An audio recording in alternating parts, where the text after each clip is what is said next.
帅哥，你是嫌自己太帅在练斗鸡眼吗？没有，我在看鸡蛋。鸡蛋有什么好看的呀？我看这里面有没有骨头。有吗？没有，只看到了鸡屁股上的毛，还有鸡粪。这是一颗马草蛋吗？好了，今天要讲的就是鸡蛋里面挑骨头。哎呀，我不知道大家有没有听到过这句话，这是我们从小听到过的，算是一句俗语吧，对不对？我觉得我们的中国人现在越来越具备这种特质了，鸡蛋里面挑骨头。我特地去搜了一下啊，它的英文解释叫 find bones in an egg which doesn't exist。你想鸡蛋里面会有骨头吗？如果它是一个受精卵，我们说的毛蛋，它里面是有骨头的。你看，我现在就在做鸡蛋里面挑骨头的事情，对吗？但是这个技能是我们一直引以为傲，在学校课堂还有在家庭生活当中，我们所有的师长们会告诉我们，这就是你的能力，与众不同。我还算你狠。那今天要讲一个案例，主要是因为你受到了一些刺激，是吧？对，我刺激太大。你看到了别人怎么从鸡蛋里面挑骨头的，你说说看吧，是一个什么样的案例？我这2天在学校里面做志愿者嘛，我的工作就是帮助要参加中文口语考试的一些外国学生，进行口语上的练习。那第一次参加活动的时候，我和另外一个中国家长志愿者去搭配到了一个学习中文已经有2年的一个日本学生。哎呀，在这个过程当中，短短半小时的口语练习的过程当中啊，我觉得我的这个配对的这个 partner。真的就是鸡蛋里面挑骨头的这样的一个典型的中国人呐。可以举一些例子吗？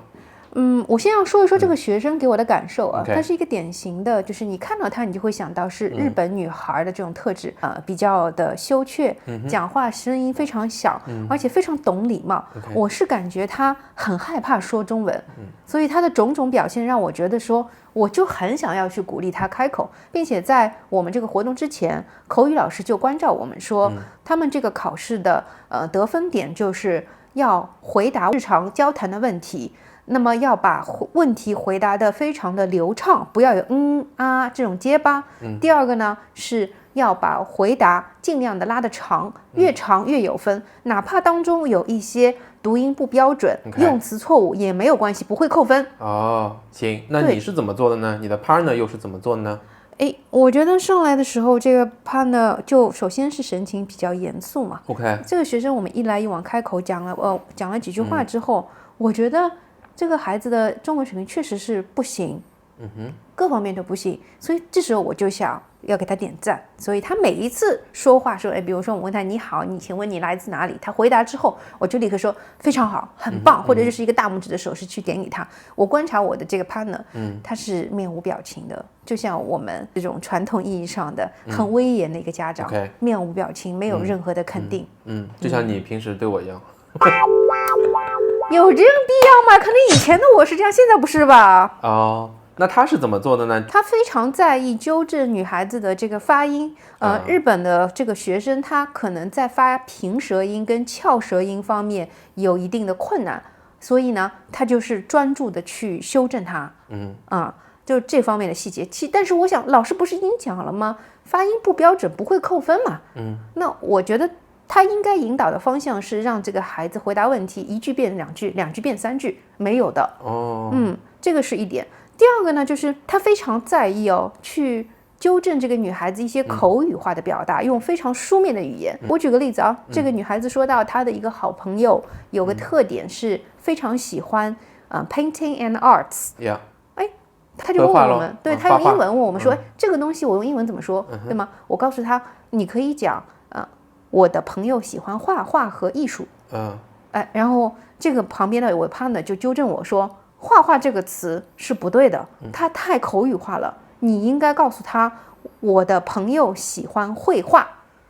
我想不对啊， painting and arts 是2个概念嘛。你为什么会觉得对待教育在这个事情上，鸡蛋里边挑骨头会是一个让你感到不舒服的事情？它会造成一些什么问题呢？我就观察这个女孩子，我其实每次夸她，大声夸她的时候，她这个女孩子的身体都会做得更直一点，并且他的身体是向我更倾斜过来一点。但是每次我的 partner 对他进行一个修正，或者说你再说一遍，或者就是纠正他某个用词的时候，这个女孩子声音就第二次重复会轻，明显的比上一次轻。还有就是整个人就是往后面的座椅这个靠背。就更加没自信了。所以你可以看到这个孩子身上体现出来的就是一个典型的抵触。我们经常讲啊，就看清别人是很简单的，但是要认识自己是比较难的。我们也借由此来反省一下自己啊，就在你自己身上有没有接受过这种鸡蛋挑骨头式的教育？我从小就是这样的呀。所以你有可能因此你更加敏感，是吧？对。你有印象比较深的案例是怎样的呢？就我从小就比较喜欢做菜嘛，但双休日我就不敢在家里做菜，因为双休日我爸休息的时候，我做任何一个动作，哪怕是后来结婚成家，我们分开来居住了，只要他在我们家，请他来我们家吃饭的时候，他跑到厨房间，总能指出我的各种问题啊，肉丝放太多啦，这个东西没有必要啦，你怎么这么不会算成本啊？就是各种各样的问题，他总能挑出问题。这个画面好像我也感到很熟悉。对，所以你看，我不自觉的，成为了我爸的受害者，然后我又成为了一个主动的加害者，加害你跟 Wilson。Wilson 也很喜欢做菜嘛。对，我也发现他一做菜，就有人会冲上去跟他进行指导。对，我现在已经跟他去挑骨头。我现在改正了吧？有一点吧。我现在已经改正了，他做菜我就不管他了，然后我就直接到房间里面去，我完全随便他弄。然后我跟他提的一个要求就是，你弄完之后恢复原状。对吧？我们再讲讲看，在教育当中，就以前你和 Wilson， 你教他英语啊，也有没有这种鸡蛋挑骨头式的教育呢？我觉得称不上鸡蛋挑骨头，只是讲说你追求完美的一个过程当中，你会把一个它真的是骨头的东西无限放大成一个化石，像恐龙化石那么样子大，然后盯着这个恐龙化石，开始对它进行各种各样的重复性的这样一个 instruction， 其实孩子马上就 get bored of it。是。第二个就是孩子可能他的脑子没长好，还有他就是没到这个点，对，没发育好，你可能是提早拔苗助长去教这些东西，然后他就是教不会。但是你可能过了一段时间，1-2周之后，情况就不一样了。我们只是在临场很急。我记得我小时候，我妈一直跟我讲这个问题，我妈一直很小就让我练写数字。然后我当时小时候写2，那个2写了首先一个弯弧之后再拐回来，我就是拐不回来，我2跟7总是搞不清楚。我妈说觉得我是故意的，然后从小就打我，毒打我。然后她说打完之后发现我还是不会，但是过了半年之后，我竟然神奇般的也没有人教我2就会转弯了。像我记得印象比较深的挫败是 Wilson 在5岁的时候，刚刚学鼓的时候，就那些8分音符、4分音符，我觉得他怎么都理解不了。我想了各种各样的比喻，举了各种各样的案例，进行了各种各样的练习，我觉得他始终不会，我就很执拗。那时候我就想，我要再花点时间，再过一点时间让他去学会，而就不知道放下。后面才发现说，你教育可能他的接受程度也是会。忍耐性也是会下降的。你如果20分钟、30分钟还没讲明白一个事情，就把它放下吧。我记得你姐姐以前说了一个事情挺好，她说没有一个小孩等到5岁都还不会讲话，没有一个小孩现在学不会的东西，你到10几岁、20岁再看他还是不会。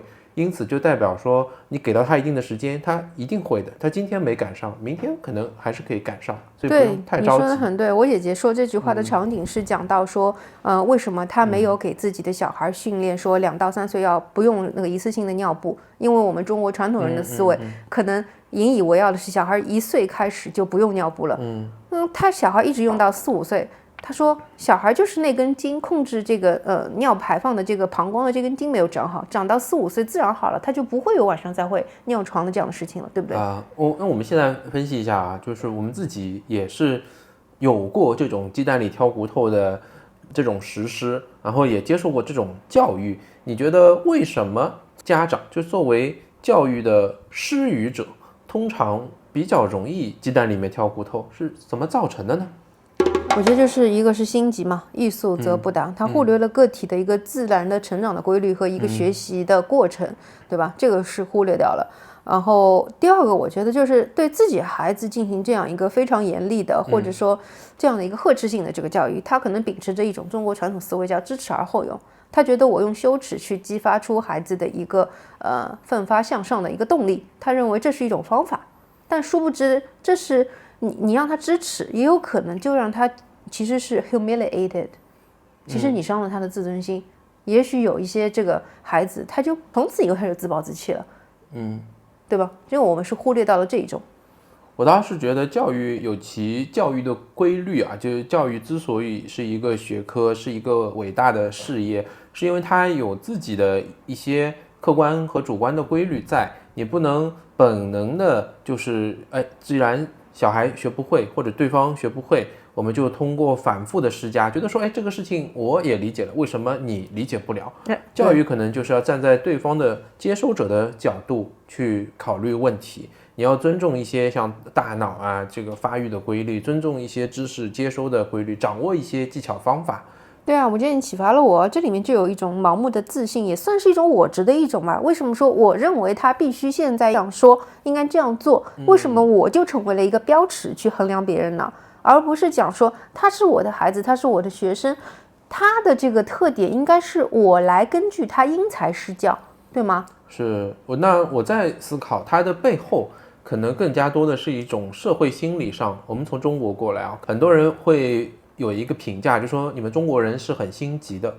这个心急的一种啊，就是体现在对失败的不容忍，对成功的渴求。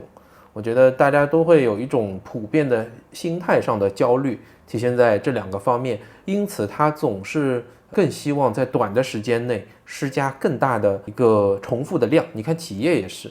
哎呀，这个项目做不成，赶快就是堆人加班，一定要把它给赶出来。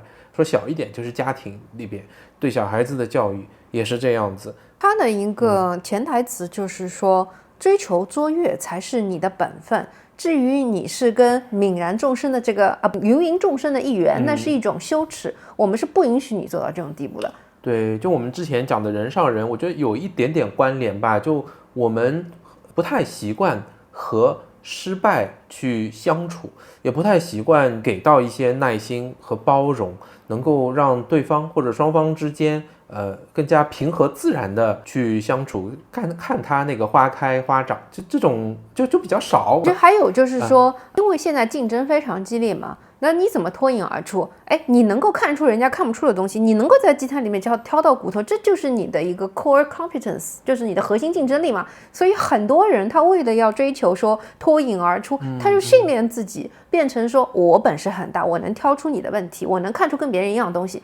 但是他其实没有解决问题的能力，但是他又是过于放大那个看到问题的能力，这就变成我们很多人，包括我们自己很怪胎的。你觉得我们和小孩相处，还有我们自己家庭生活当中，从未来来看这样的事情，我们提醒自己就不要在鸡蛋里面去挑骨头嘛，会有得到一些什么样的启示吗？如果我们来讲个一两条的话。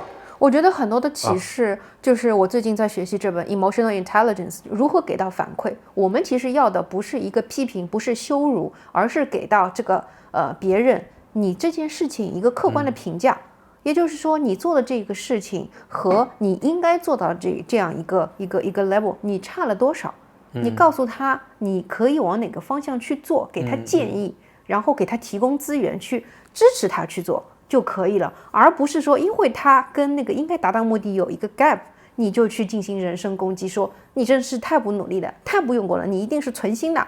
第二个就是要放大他的一点点进步，把他的进步当做一个小小的 success 进行 celebrate。是，我比较同意第二点啊。我想我得到的一些启示，就我们要有一个能力去摒除外界的评价，还有社会普世的这种成功标准对个人的影响。我们只要想着，我自己现在在什么位置，我想要达到什么位置，去朝这个方向，只要有一点点的进步，那也能够被看到，也能够被认可。提醒自己就要去享受这样的一个过程，那会生活得更加自然，更加开心。生活已经压力很大了，就不要再给自己加这么大的压力，一定在鸡蛋里面去挑出一些骨头。原谅鸡蛋吧。我觉得对，我们不应该从鸡蛋里面挑骨头，而是去欣赏鸡蛋作为一个圆润的存在，它的一个价值。我们成为欣赏鸡蛋的那个人。好吧，与您互勉。如果鸡蛋不那么完美，我们成为那个去把不完美补成完美的这样一个贡献者。OK，握手。